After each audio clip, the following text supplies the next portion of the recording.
I was serving green bean casserole at the church potluck when my son's fiancée tapped a mason jar with a fork like she was toasting at a wedding. The room went silent. In a small town, that sound always means news. Engagements, babies, fundraisers. I knew before she spoke that whatever came next would spread faster than butter on a Sunday biscuit. "Quick announcement," she said, all sugar and shine. "Ethan and I are filing for guardianship of Nora next week. We just want to make sure her bills get paid and the house doesn't fall into, disrepair." She smiled at me like I was holding scissors wrong. People stared. Someone whispered, "Bless her heart." I wondered whose heart they meant. What no one knew was that my memory tests came back perfect that morning. No deficits. What no one knew was that I'd already scheduled my own hearing and that I ran a quiet trust called Greenbridge that had been buying and fixing homes for older women since 2009, two right on their street. So when my son called that night and said, "Mom, don't be dramatic about this. Brielle's just trying to make sure you're okay. We want you safe." I am safe. What scares me is paperwork with my name on it that I didn't sign. The next morning, I packed the blue folder with every receipt, every test, every document that proved who I was. Because if someone's care requires your silence, it isn't care. It's custody, and I was done being quiet. I was ladling green bean casserole onto paper plates at the church potluck when my son's fiancée tapped a mason jar with the back of a fork like she was toasting at a wedding. The room hushed on instinct. That sound means news in a small town. Engagements, mission trips, babies, and fundraisers. I knew it before she opened her mouth. Whatever came out next was going to travel faster than butter on a Sunday biscuit. "Quick announcement," Brielle said, her voice sugar bright, the kind of cheerful that rubs skin the wrong way. "Ethan and I are filing for guardianship of Nora next week. We love her dearly and just want to make sure her bills get paid and the house doesn't fall into, disrepair." She smiled at me like you smile at a child who's holding scissors wrong. A deviled egg slid off somebody's plate and hit the fellowship hall linoleum with a soft, wet surrender. Conversation stuttered, paused, tried to pretend they hadn't been listening. Heads turned like sunflowers. Pam, Brielle's mother, stood at her daughter's shoulder in a linen cardigan that said, "I Summer in a Catalog." "It's for the best," Pam added. "Nora's alone now. That old bungalow, well, oversight is wise." Oversight? Like I was a pothole or an accounting line item. I kept my eyes on the casserole. I've learned that if you look directly at a person trying to embarrass you, they take it as encouragement. "That's not necessary," I said, and handed a plate to Mr. Givens, who has been 86 for 14 years and still walks like he's catching a train. Brielle's smile didn't budge. "We adore Nora," she said to the room, not to me. "We just want to be sure she's safe." Across the table, someone whispered, "Bless her heart," and someone else whispered, "Whose?" That's the question, isn't it? Whose blessing? Whose heart?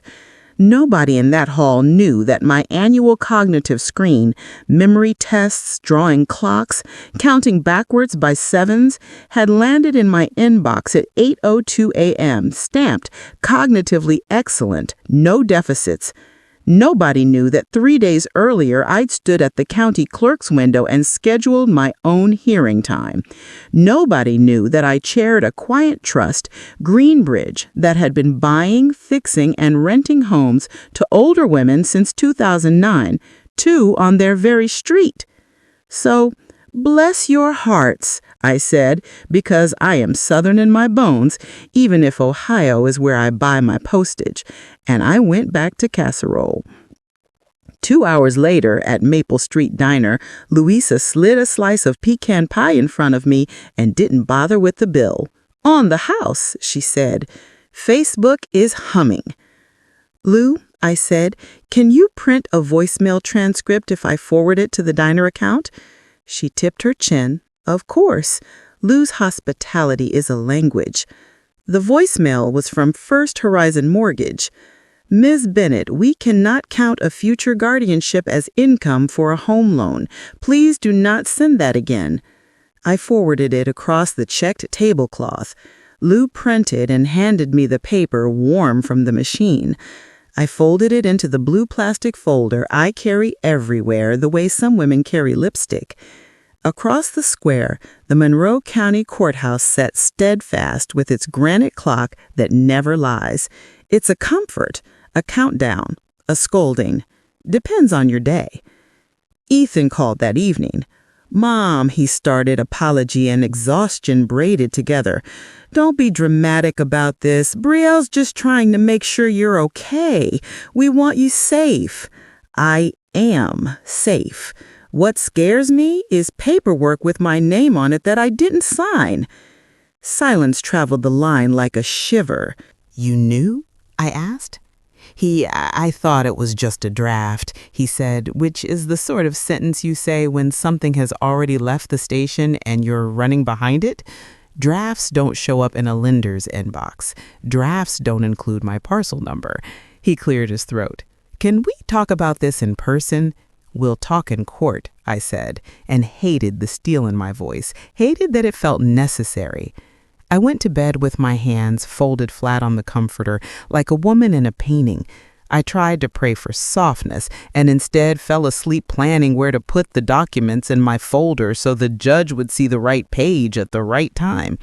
Sunday, I sat in the pew like I always do, third row from the back, in seat so I can slip out if the organ gets too loud. I sang the alto part under my breath. For the first time since my husband died, I did not leave before the benediction. I waited. People glanced, almost bowed as they passed, like they were offering condolences for something that hadn't happened yet. I've spent decades moving quiet around rooms. Retired librarians don't lose our hush. It just gets sharper. After service, I drove to the nursing home and sat with my sister's old roommate who likes crossword puzzles and buttermints and anything with a cardinal on it. I left his visiting hours slowed and the television in the common room turned to golf. On my way home, I stopped by the community center we renovated last year. The back entrance has a plaque nobody notices, Greenbridge Trust.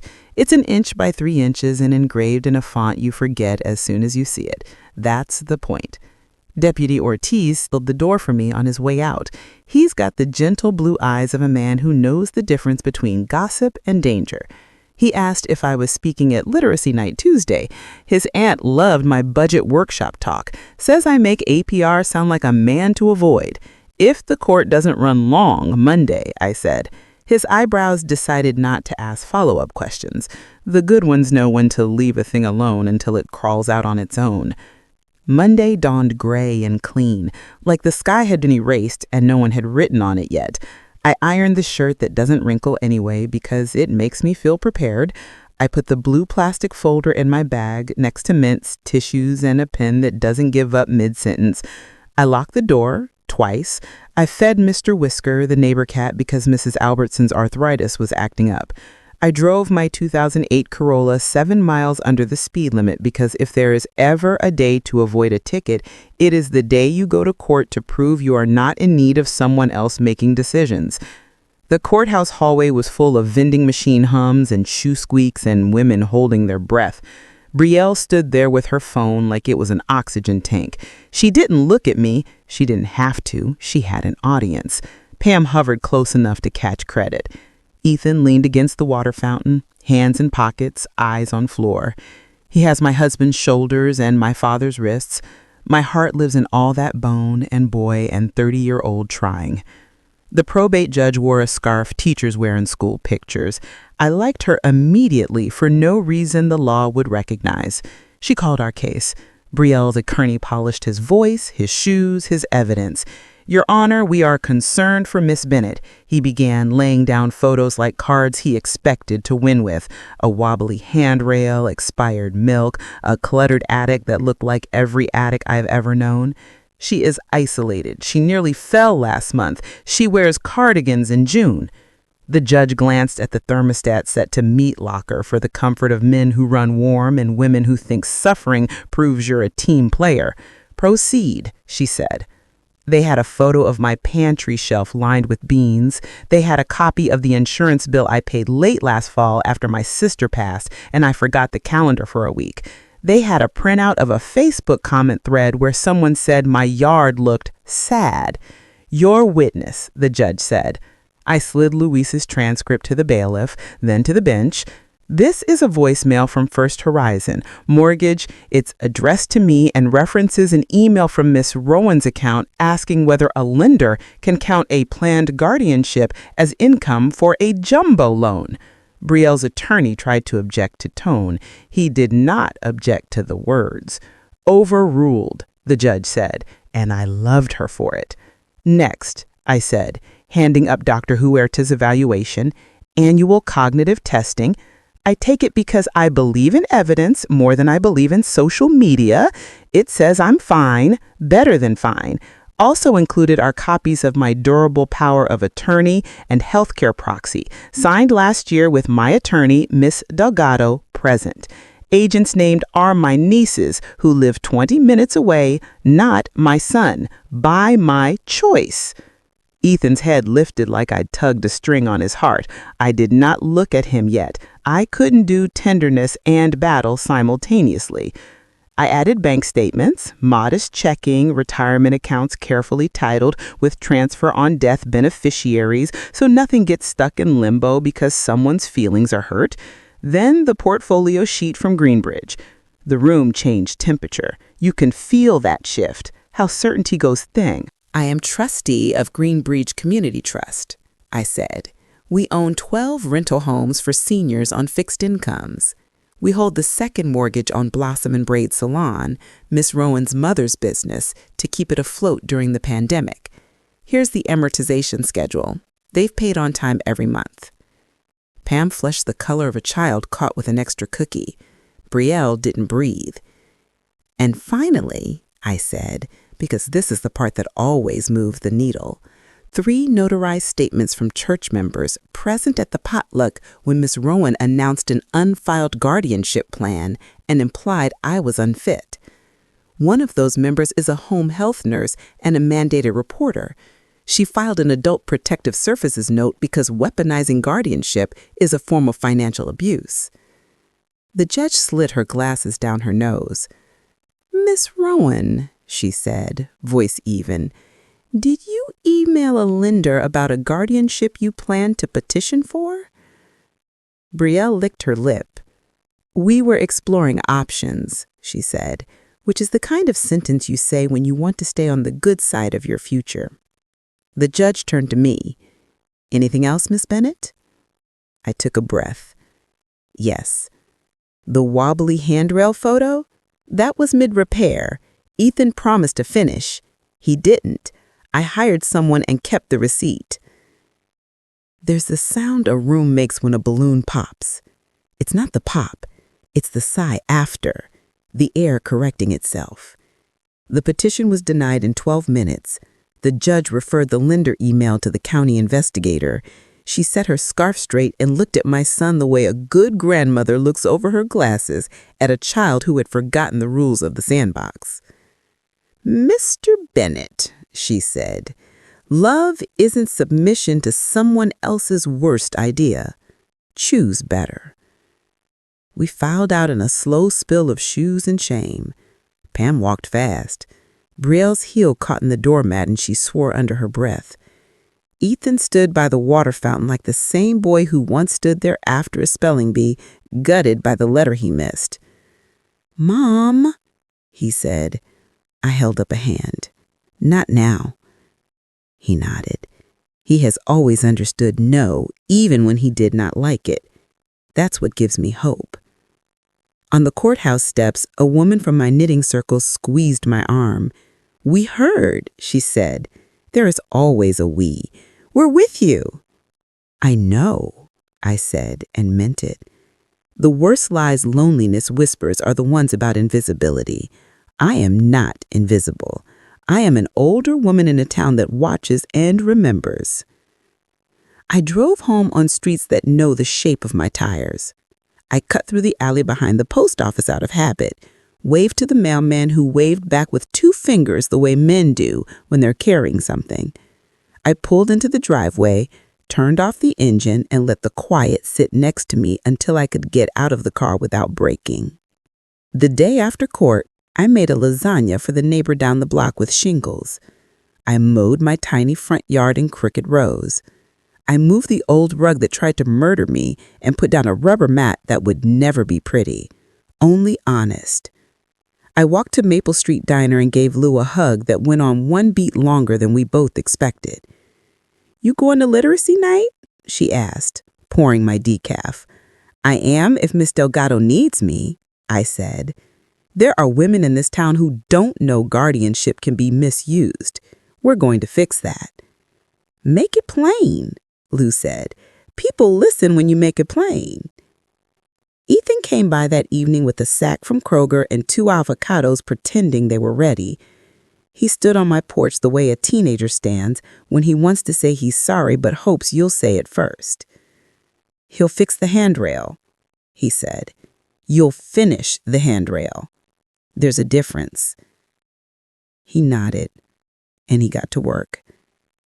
Tools make a sound that feels like penance when they're in the right hands. He tightened bolts, measured twice, and cut once. He looked at me and looked away and looked back and started 3 sentences he didn't finish. "I chose someone who makes me feel like I have to audition for my own life," he said.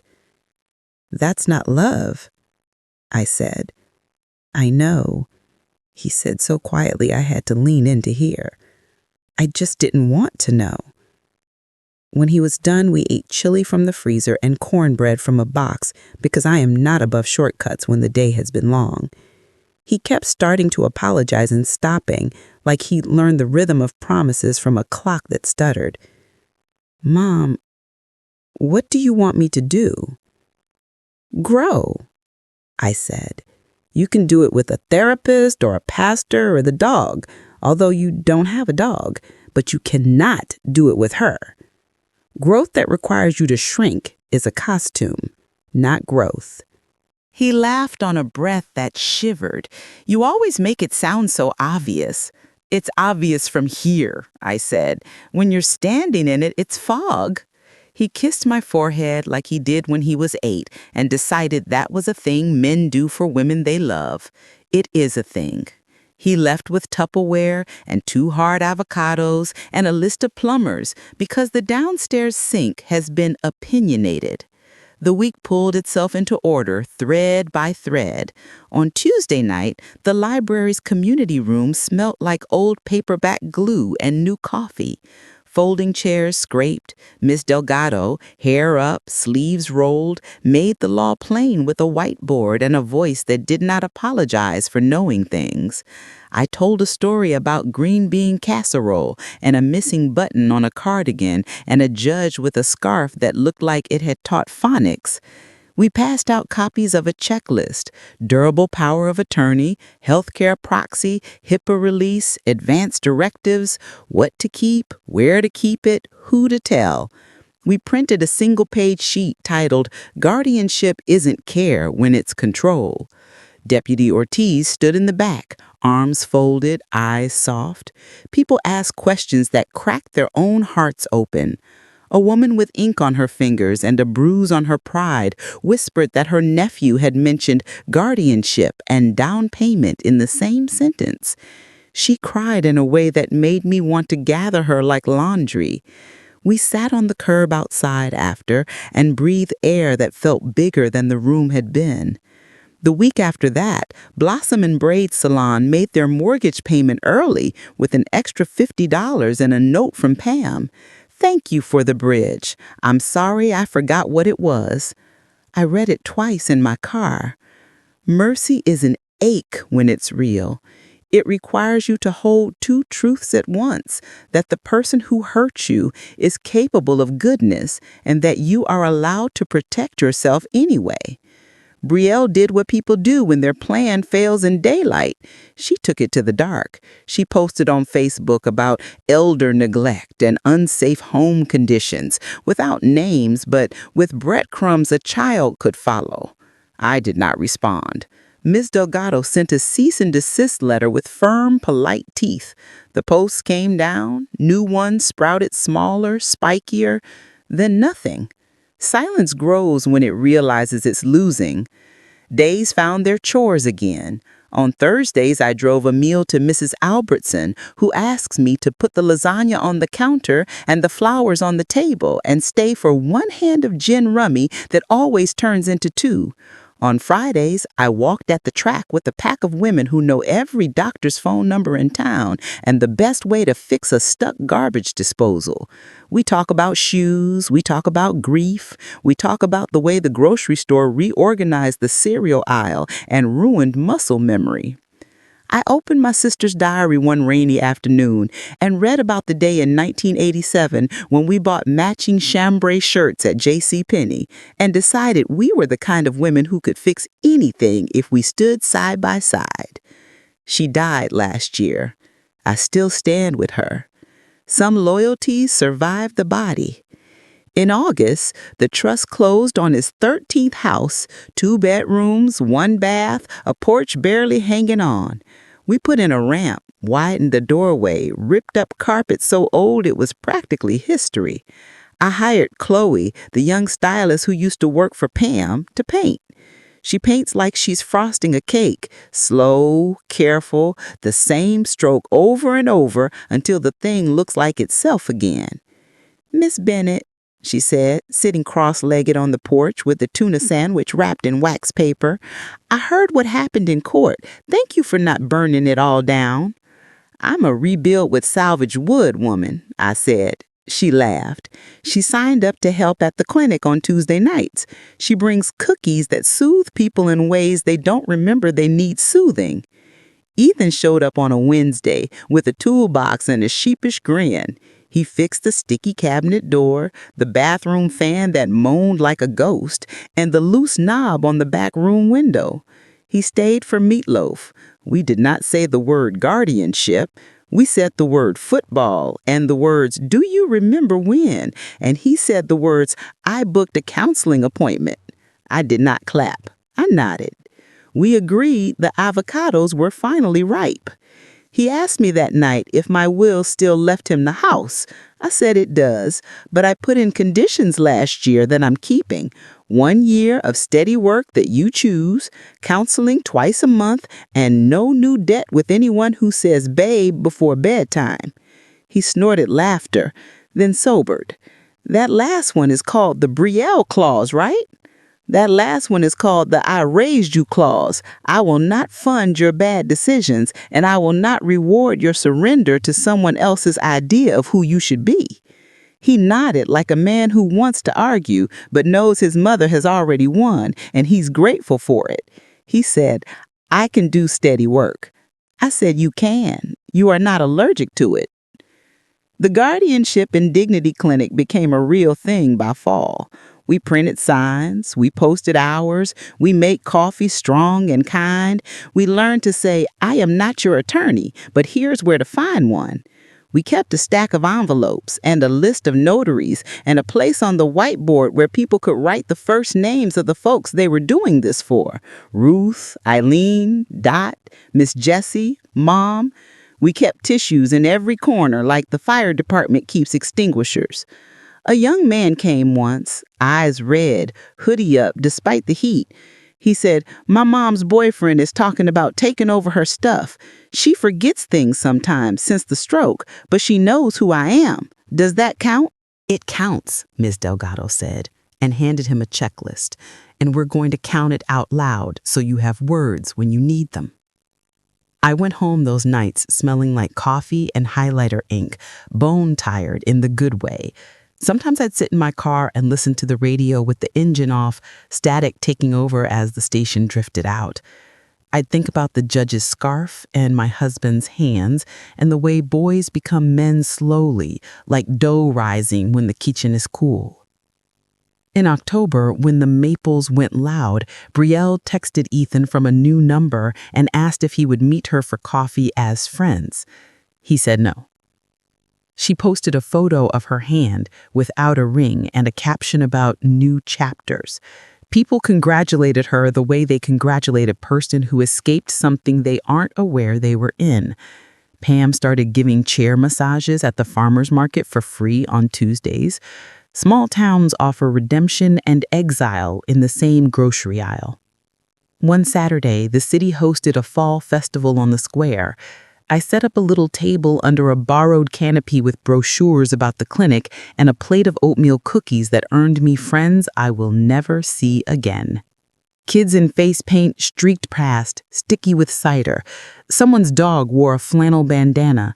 The high school jazz band gave us a version of Autumn Leaves that would have made any nurse on a night shift cry. "Miss Bennett," a woman asked, pausing at my table, "are you the one who spoke at the library about legal stuff?" "I do like to make complicated things plain," I said. She leaned close. "My brother has been after our daddy to sign things, says it's just so he can help, but he keeps mentioning the boat." "Bring your daddy Tuesday," I said. "We'll bring a notary and a dictionary." We smiled like conspirators. We are, in a way, women who make maps for each other. Thanksgiving came with butter in everything. Ethan and I made the turkey too dry and the gravy too thick, and both of us said fine and poured more cranberry sauce on everything. He carved, I made deviled eggs that still do not look fancy, but taste like the home I remember. We set a place for my sister and cried into our mashed potatoes and told the story about the time she drove to Florida without telling anyone because she needed to see an ocean that could hold a grief bigger than our zip code. It's good to say the name of the dead out loud at a table full of life. After Thanksgiving, I woke to a text from Pam, "I'd like to talk if you're willing." I made coffee I could string a fence with and stared out the kitchen window at a squirrel who has been contemplating crime. I texted back, 1 hour, public place. She suggested the diner. Of course she did. Pam arrived in a coat that could stop a wind and a face that had decided to be humble. She ordered chamomile tea like she was auditioning for forgiveness. "I wanted to say I'm sorry," she said before her coat settled across the back of the chair. "It was wrong. We were wrong. We panicked about money and thought," she swallowed, "we thought fear made us brave." I said, "Fear makes you loud." She laughed, something tight letting go. "It does." We sat in silence for a beat while Lou wiped down a neighboring table with authority. "Your note on the mortgage payment was kind," I said. "Thank you." She nodded. "I forgot that help is a bridge, not a boat. You can't set up camp on it with a lawn chair and think that's a life." "No, you can't." Pam sipped her tea and we exchanged a truce. Not friendship. That would be a story too tidy to be true, but recognition. She left me with a bag of cinnamon rolls and a promise to send people to the clinic when talk in her salon turned toward paperwork and fear. Winter turned the town into a study in gray. We salted the porch. We fed the birds until the squirrels unionized. I ordered heated socks from a catalog and wore them like a bad secret. I taught 3 classes at the community center on how to read a bill without crying. People cried anyway. We passed Kleenex down rows like we used to pass notes in school, but these messages said things like, "You don't deserve this," and "Call me if you need your porch light changed." In late January, I caught a cold that sat on my chest like a lazy cat. I drank lemon tea and coughed and watched courtroom shows where everyone agrees to reach an understanding in 22 minutes because the advertisers require tidy. On day 3, Ethan arrived with groceries and a sense of purpose. He cleaned my sink trap, he wiped down the fridge, and he made chicken soup from a recipe online that called for parsley but accepted its absence. He stood in my kitchen with the dish towel slung over his shoulder and looked like a life I had once pictured and then set down because life makes different pictures than you expect. He said, "I ended it, for real. I told her I couldn't be the version of me she preferred." "How do you feel?" I asked. "Like something took the bus out of my chest," he said.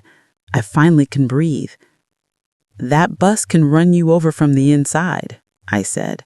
"I'm proud of you for getting off at the next stop." He grinned. "Only you would turn the metaphor into a bus schedule." "I was a librarian," I said. "We live in indexes." The soup was better than it needed to be. He stayed until my cough settled. He kept his phone in his pocket the whole time. I noticed. I do not miss much. By spring, the clinic had a waiting area with chairs that didn't squeak, a little corner bookshelf with resources, a coat rack someone's uncle welded, and a sign-up sheet that filled faster than I had expected. We added a second night each month with a volunteer elder law attorney who likes red pens and clear boundaries. We built a habit of calling each other on our worst ideas. We put up a poster that said, "Respect isn't charity and control isn't love." Someone asked if we sell them online. We don't. We hand them to people, one by one. They are better carried than shipped. In March, I got a letter from the state representative's office asking if I would speak at the county board about reforms to the guardianship process. More training, more oversight, less room for the kind of options Brielle had explored. I said yes, then practiced in my living room with the remote as my microphone and Mr. Whisker as my heckler. The night of the meeting, I wore the cardigan with the missing button on purpose. An aide tried to fix it for me with a safety pin. I stopped her gently. "I like it like this," I said. "It's a reminder. The problem isn't buttons. It's people who treat the missing ones like proof they should run your life." She smiled, young and fierce in a way I remember and miss sometimes. At the board meeting, I told the story plain.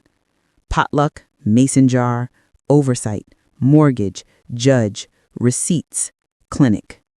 You could see people move from horror to understanding. You could see the county attorney take notes like a student who realized the test would be on real life and not just lectures. After, an older man with a belt that had been through every hole twice came up and shook my hand until my rings clicked. He said, "I thought guardianship was kindness. I didn't know it could be a crowbar." I said, "It can be both. Kindness pries a door open when someone is trapped. Control pries a door open when someone is alive and standing there saying no." He nodded, folded the handout into his wallet, and then left it sticking out like a reminder. The trust bought another house in May, and I named it Cardinal Cottage because the tree out front holds 3 nests every year like a woman with more love than arms. We refinished the floors until they glowed. We installed a door handle a hand with arthritis can bless. We put a porch swing that whispers things to the evening. "Stay. Sit. Tell me about your day. You are not an afterthought." One hot afternoon, as I was hanging a curtain rod in the back bedroom, I heard footsteps on the porch and a timid knock. I opened the door to find a woman in scrubs, eyes tired, smile trying. She said, "Miss Bennett, I was at the potluck. I'm a home health nurse. I'm the one who filed the note, and I just wanted to say, I'm sorry I didn't say something there. I should have said something right to you. I didn't want to be accused of stirring." I said, "You did exactly right. Speaking up in the room would have been an argument. Reporting started a process. Process outlives arguments." She nodded, tears doing the thing tears do when a person has been holding them back for a year. She said, "I've seen families do this. I see it a lot. People don't believe me when I tell them." I said, "I will stand next to you while you tell them. Sometimes people borrow your spine until theirs grows back." She laughed with exhaustion and relief. I gave her a glass of water and the only cookie left in the tin. We sat on the steps and watched a cardinal rehearse a sermon. In early June, Ethan called me on a Tuesday afternoon. He asked, "Ethan, are you busy?" I am in the middle of organizing tax receipts by month and putting them in envelopes like little ducks. So yes, but I will abandon them in a heartbeat. He said, I got a job. A real one. Not just hours. Full-time at Ritter Hardware. The manager says I'm good with people who are mad at faucets. I said, you are good with people. Even the ones who don't deserve it. He made a schedule. He said, hopeful like a boy handing you a drawing he wants on the fridge. Therapy Wednesdays, payday Thursdays, dinner with you Sundays if you'll have me. I'll have you when you come, I said.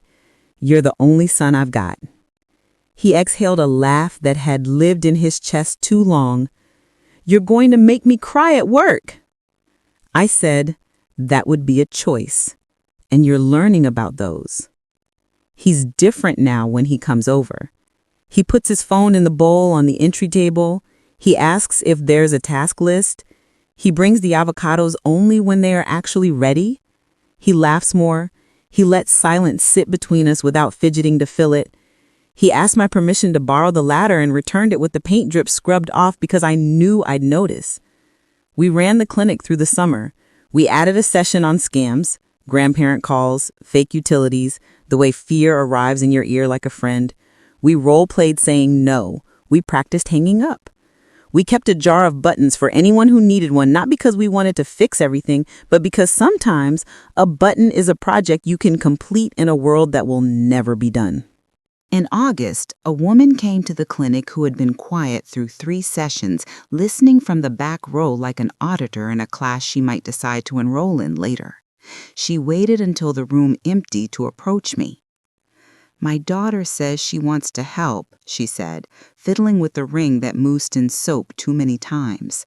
I think she wants the house. I can't prove it. You don't have to prove intent, Ms. Delgado said from the table where she was packing up. You just have to make your intent stronger. We'll update your documents. We'll put your wishes in writing that will outlast anybody's hustle. The woman cried with relief that smelled like coffee. We did the paperwork. We put copies in a folder that matched mine. We hugged like sisters. She sent a card a month later with a photo of her grandkids on the porch swing at Cardinal Cottage and a note that said, "They know the rules now. So do I." The first cold night of fall that felt like warning instead of novelty, I sat on my couch with a blanket and my sister's cardigan, the one with the elbow patched in navy thread because we got carried away laughing and forgot to match the yarn. I drank tea that tasted like home, and I thought about power, how it hides to see who will reveal themselves, how it can be used to protect or to pry. How love and control pretend to be twins if you don't look hard enough. My phone buzzed, a number I didn't know. I almost let it go to voicemail. I didn't. Miss Bennett, Brielle's voice stripped of the bright lacquer. I know you probably don't want to talk to me. I wanted to say, I'm sorry. I told myself I was being responsible. I was embarrassed about money, and there's no excuse. I made you an enemy in my head because I needed one. People call to apologize for many reasons. Sometimes they mean it. Sometimes they want you to unlock a door they broke. I listened. I've been working at a department store, she said. I'm not good at folding. Turns out power is easier to organize than towels. That's a lesson, I said. I've been going to a group, she added. This is the part where I tell you I'm better now, but I'm not. I'm quieter. I guess I wanted to say that you didn't deserve any of it, and I also wanted to say thank you for not turning my mother's salon into a sermon. Pam turned it into a bridge. She can keep it that way. Silence bent between us like a twig, deciding whether to snap. Goodbye, she said.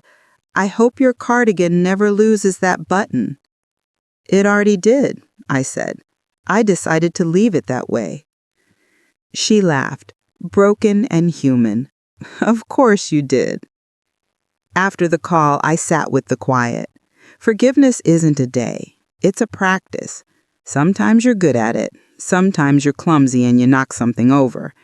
I picked up my phone, texted Ms. Delgado a heart because she had held my hand through a legal storm I did not cause, and then I turned off the lamp.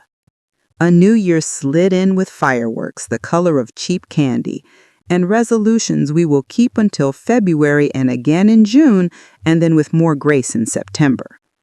On the first cold night of January, we had 22 people in a room meant for 18. We opened the boardroom, which is just a closet with a table, and told jokes about our empire. We added a second coffee maker. We posted a sign. If your kindness requires someone else's silence, it isn't kindness. People took photos of the sign like it would remember for them. Ethan brought a woman to dinner in March. Not a date, he insisted, a friend.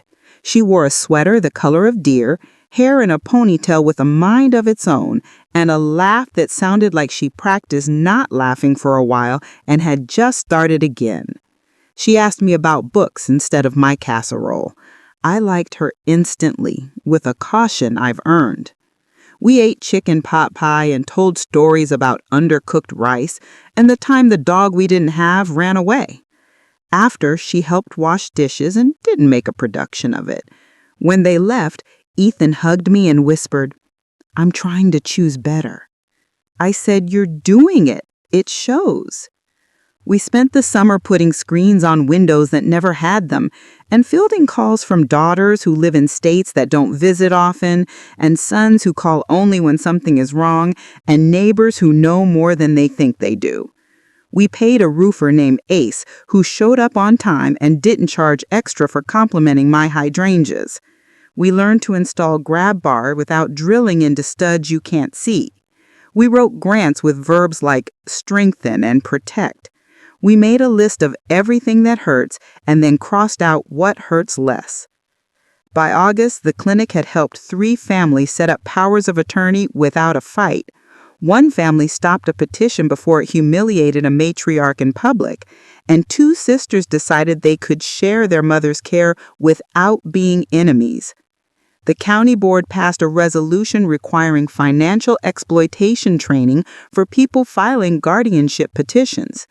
It wasn't everything. It was a start. Starts are holy. On a Wednesday in early September, my doorbell rang at 6:12 p.m.